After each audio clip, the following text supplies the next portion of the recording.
akun baru Brother Ian yang baru dituliskan beberapa hari yang lalu. Ian adalah anak dari kampung ini, tapi tinggal di Toraja. Dia anak cucu dari Matias Terteu. Dia juga merasa diri bagian keluarga kita, jadi dia menyampaikan salam pada kita semua di sini. Dia senang merasa bagian dari keluarga di sini. Kedua juga dapat salam dari suster di Roma. Mereka lagi bersiar ke Vatikan, dan tadi dia menyampaikan dari Vatikan salam untuk keluarga besar di sini. Ini luar biasa. Salam persaudaraan yang tulus dari dua orang yang meminta kepada kita untuk mendoakan mereka dan merasa bagian dari hidup dan mati kita, ikut bersama kita dalam suka dan duka, dan merasakan penderitaan kita semua. Jadi semoga mereka bahagia dalam panggilannya dan tetap mendoakan kita. Dan Suster Andrea juga tadi menyampaikan salam kepada kita semua.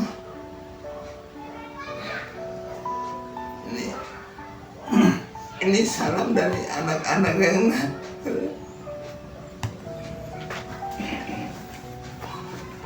berada di tempat yang asing.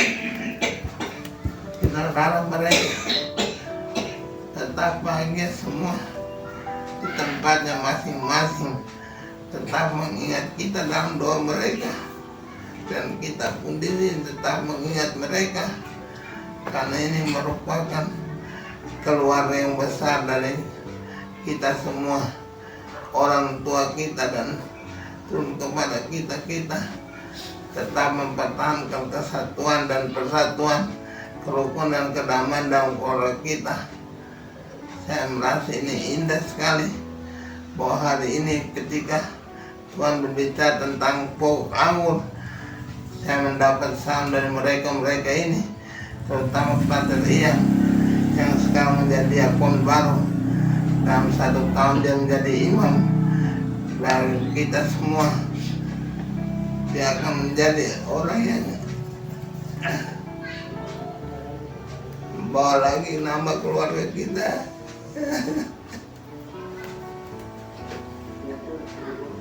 Saya juga senang karena Jo dan Cinta kembali ke kampung setelah sakit beberapa hari ini, cukup karena di rumah sakit, dan mereka boleh sembuh dan kembali dengan sehat walafiat.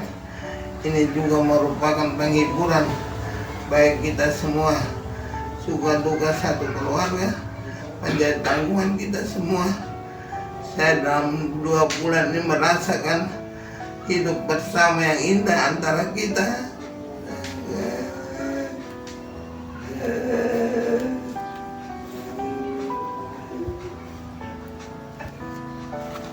Keluarga saya mengasihi, tidak merasa menjadi orang yang asing, tapi satu sama lain benar-benar saya memberkati dalam Tuhan. Semoga ini terus terjadi, karena ini cara hidup jemaat pertama yang kita dengar selama minggu-minggu pasca ini dari Kisah Para Rasul. Hari ini pun kita mendengar Paulus sampai Yerusalem. Pertama-tama dihadapi dengan sikap curiga karena dia baru bertobat, tapi dengan kesaksian Barnabas dia akhirnya diterima oleh rasul-rasul dan menjadi bagian dari kekuatan.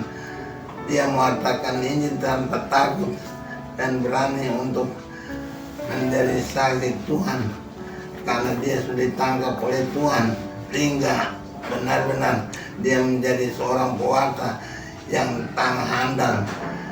Kita tahu dia dengan Petrus sebagai soko guru dalam gereja, patungnya besar di Roma, menunjukkan dia menjadi seorang yang benar-benar menjadi tulang punggung dalam pewartaan gereja.